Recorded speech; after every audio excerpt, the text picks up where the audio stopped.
Hello students, आपके अपने YouTube channel पर आपका स्वागत है। उम्मीद है सत्ता के वैकल्पिक केंद्र का फर्स्ट वीडियो आपने ध्यान से देखा होगा, आपको पसंद आया होगा। आज हम पढ़ते हैं सत्ता के वैकल्पिक केंद्र चैप्टर का भाग 2। इसमें हम पढ़ेंगे आसियान, चीन का उदय, दक्षिणी कोरिया और जापान के बारे में। तो बिना कुछ देरी किए हम शुरू करते हैं हमारी एमसीक्यू सीरीज। आज का पहला क्वेश्चन है, द्वितीय विश्व युद्ध से पहले और उसके दौरान सबसे अधिक यूरोपीय और जापानी उपनिवेशवाद का शिकार कौन सा क्षेत्र हुआ था। अर्थात विश्व में ऐसा कौन सा क्षेत्र है जो द्वितीय विश्व युद्ध के से पहले और उसके दौरान सबसे अधिक उपनिवेशवादी रहा है, किसका? यूरोप और जापान का। तो वो क्षेत्र है option A Europe, B Africa, C दक्षिणी पूर्वी एशिया और डी लैटिन अमेरिका। तो इसका राइट आंसर है सी दक्षिणी पूर्वी एशिया। दक्षिणी पूर्वी एशिया वह क्षेत्र था जहां द्वितीय विश्व युद्ध से पहले, द्वितीय विश्व युद्ध कब हुआ? 1939 से 1945 के बीच। तो इससे पहले यूरोपीय शक्तियों और युद्ध के दौरान, द्वितीय विश्व युद्ध 1939 से 45 के बीच, तो युद्ध से पहले यूरोपीय शक्तियों का उपनिवेशवाद रहा और युद्ध के दौरान जापान का उपनिवेशवाद रहा था। कौन सा? दक्षिणी पूर्वी एशियाई क्षेत्र। तो इसमें ब्रिटेन का अधिकार रहा है बर्मा पे, जिसे हम म्यांमार कहते हैं वर्तमान में, मलाया। फ्रांस का अधिकार रहा है वियतनाम, लाओस और कंबोडिया पर। नीदरलैंड, जिसे हम वर्तमान में नीदरलैंड बोलते हैं, पहले डच बोलते थे, तो नीदरलैंड का अधिकार रहा है इंडोनेशिया पर। अमेरिका का अधिकार रहा है फिलीपींस पर। जापान ने इन क्षेत्रों पर आक्रमण करके कब्जा कर लिया था, जैसे Singapore, Malaya, Burma, Indonesia, Philippines और वियतनाम। तो दक्षिणी पूर्वी एशिया सबसे ज्यादा उपनिवेशवाद रहा है द्वितीय विश्व युद्ध से पहले और द्वितीय विश्व युद्ध के दौरान। आगे बढ़ते हैं। क्वेश्चन नंबर 2 है, निम्नलिखित में से कौन सा युग्म सही सुमेलित नहीं है?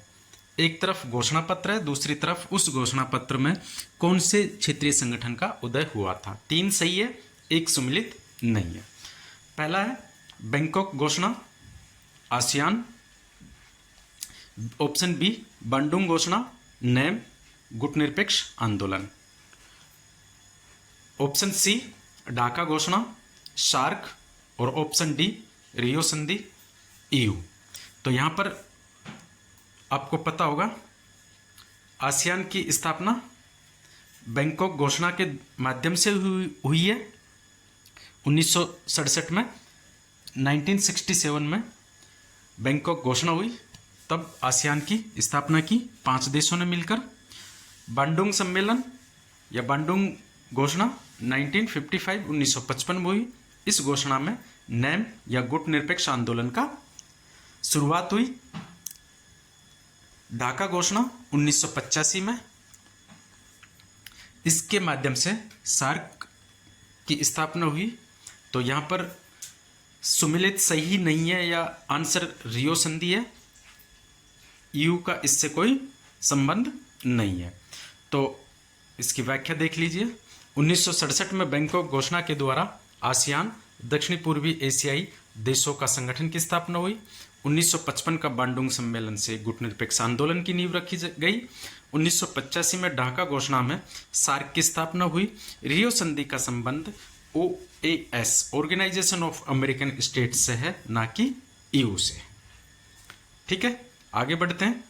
क्वेश्चन नंबर 3, अपने सदस्य देशों के आपसी विवादों को औपचारिक, टकराव रहित और सहयोगात्मक मेल मिलाप के माध्यम से सुलझाने की पद्धति के लिए किस क्षेत्रीय संगठन को जाना जाता है, या पद्धति किस क्षेत्रीय संगठन से संबंधित है?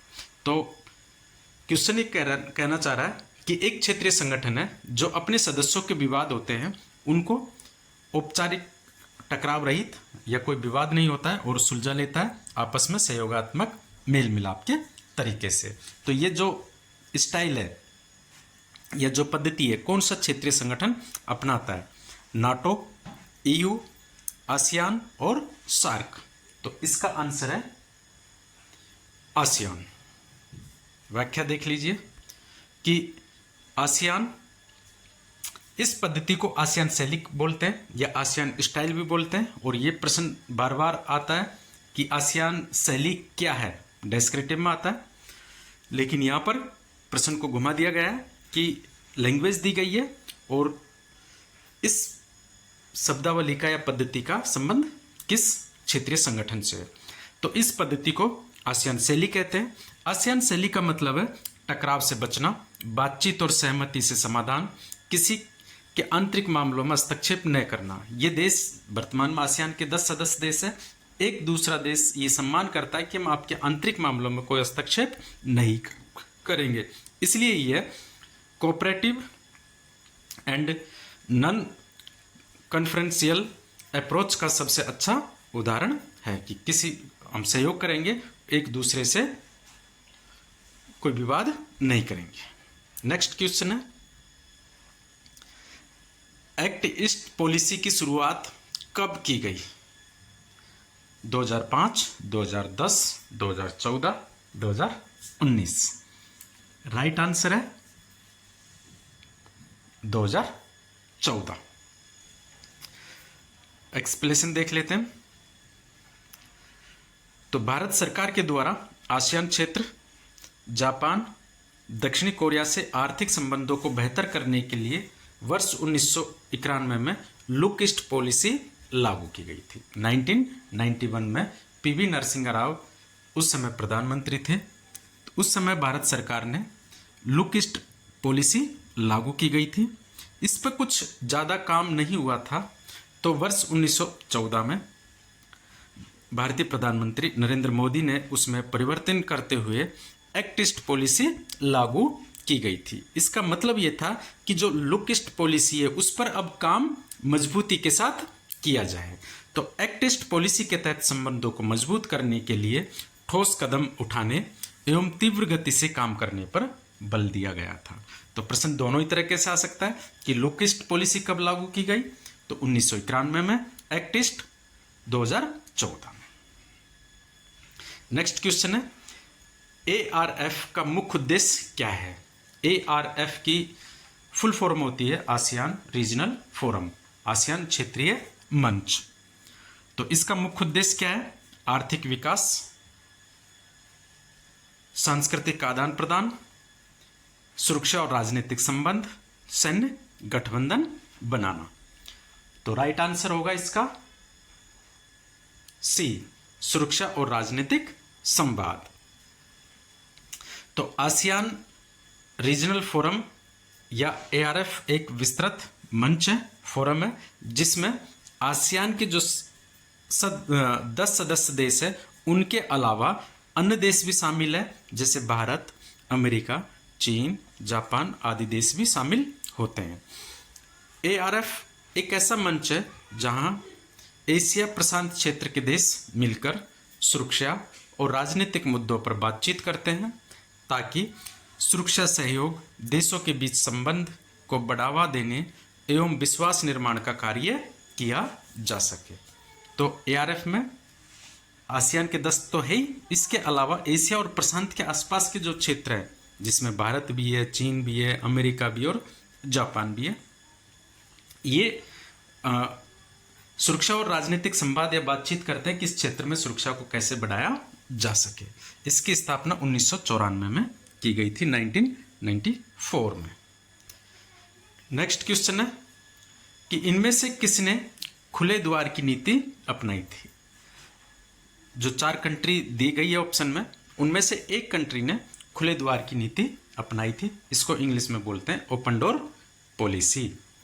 तो किसने अपनाई है? जापान, चीन, भारत या रूस? तो ये नीति अपनाई थी, आंसर रहेगा इसका बी, चीन। यहाँ पर टाइपिंग एरर हो गया, सी है, सी में ऑप्शन भारत है लेकिन आंसर इसका चीन है। 1978 में देंग सियाओपिंग ने चीन में खुले द्वार की नीति, ओपन डोर पॉलिसी की शुरुआत की थी। कब? 1978 में। 1949 जब चीनी क्रांति हुई थी तो 1949 से 1978 तक चीन की अर्थव्यवस्था काफी हद तक बंद थी या क्लोज्ड इकोनॉमिक थी।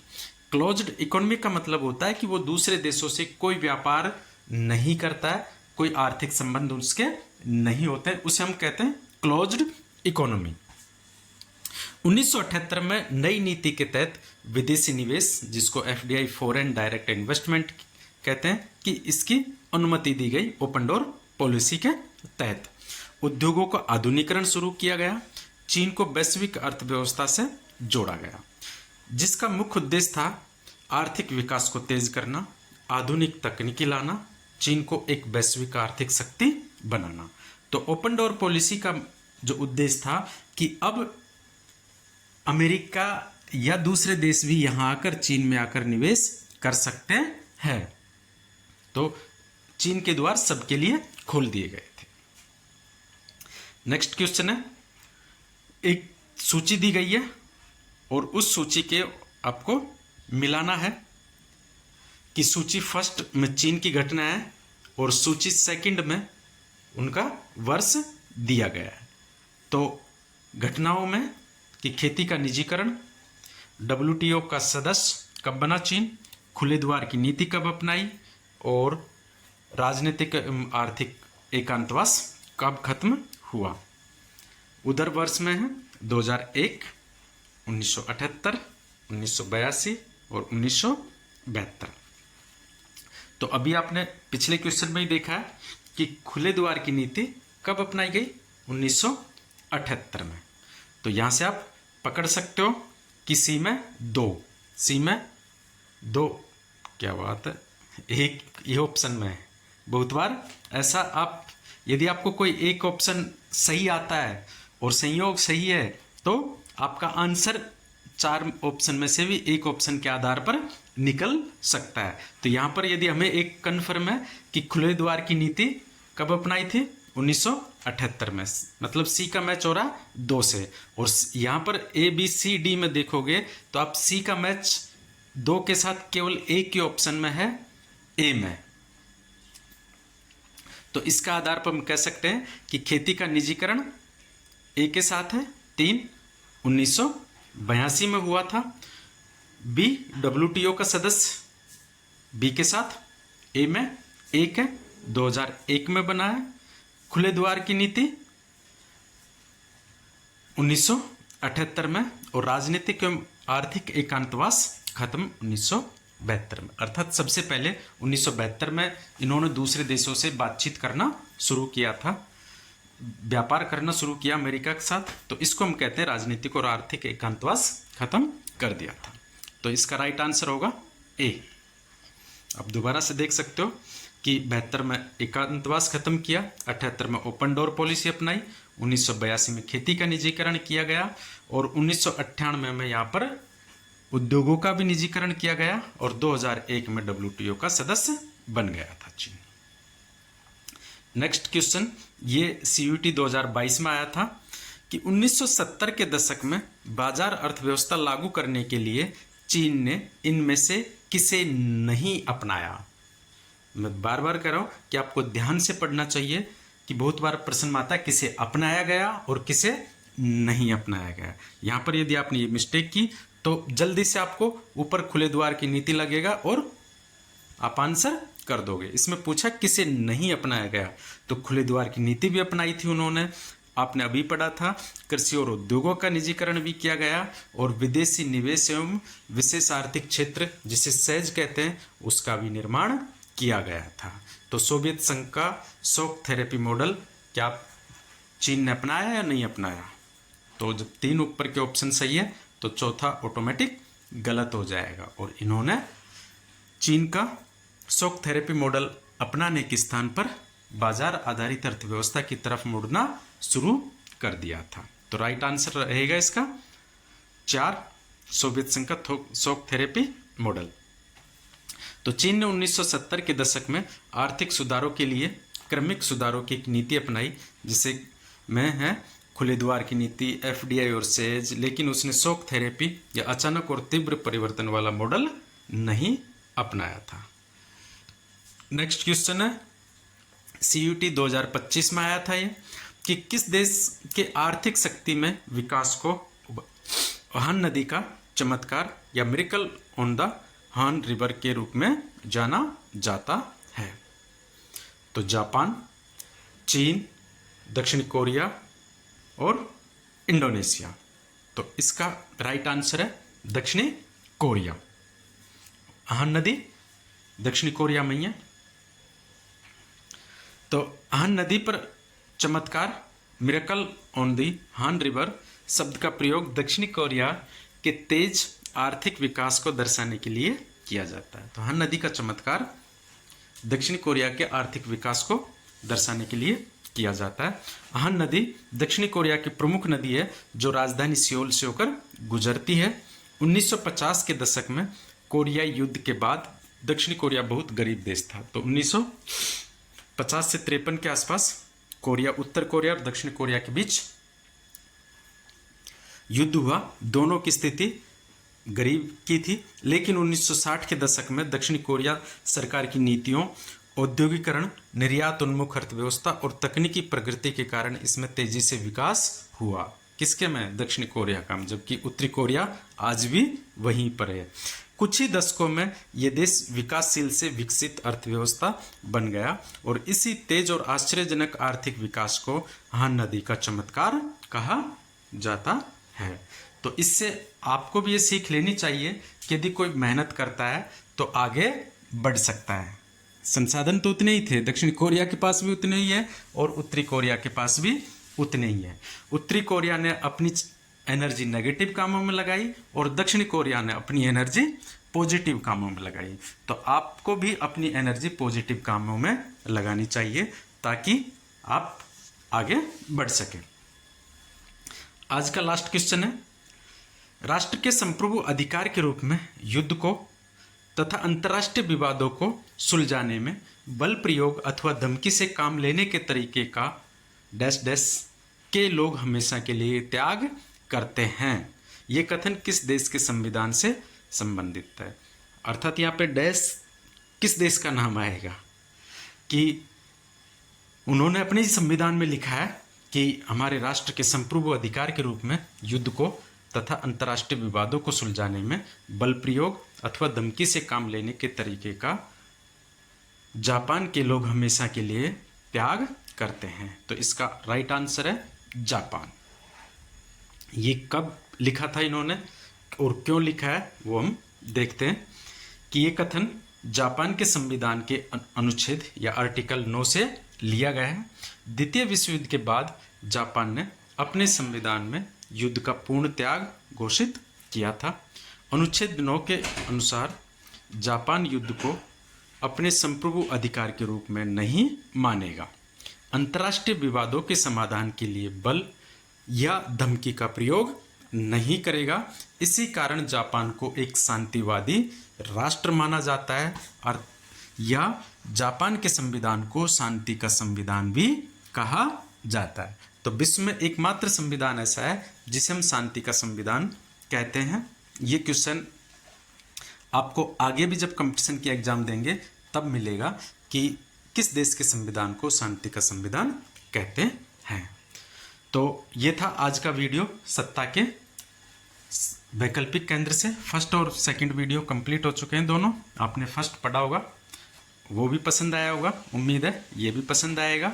यदि आप इस चैनल पर पहली बार आए हैं तो इस चैनल को सब्सक्राइब करें और अपने दोस्तों को शेयर करें ताकि इस टेस्ट सीरीज का फ़ायदा उन्हें भी मिल सके। धन्यवाद।